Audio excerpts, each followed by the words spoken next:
Kita cuba. Ayah telah melepaskan ikan ibu.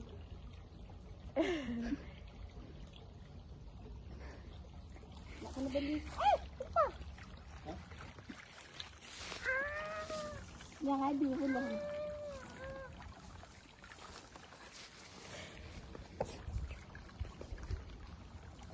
Dompet.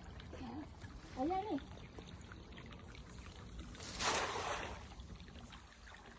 Elok. Alamak, tu sang atas daun. Dapat ikan? Dapat. Oh, banyak. Banyak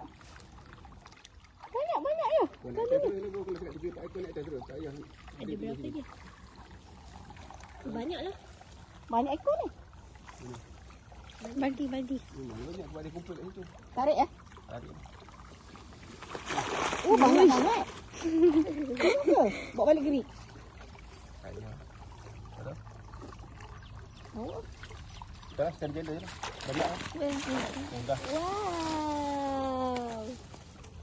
Banyaknya. Yang kecil tu lepas. Yang kecil lepas balik. Baldi tu tuang balik.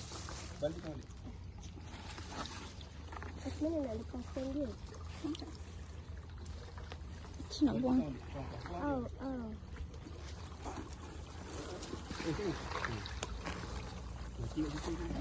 Tersangkut kat sini. Ambil lah. Ambil je lah. Syah, kau mana? Campak kat air. Dah mati. Pegang kepala. Sebab baldi. Dia kan yang ada nak. Nah.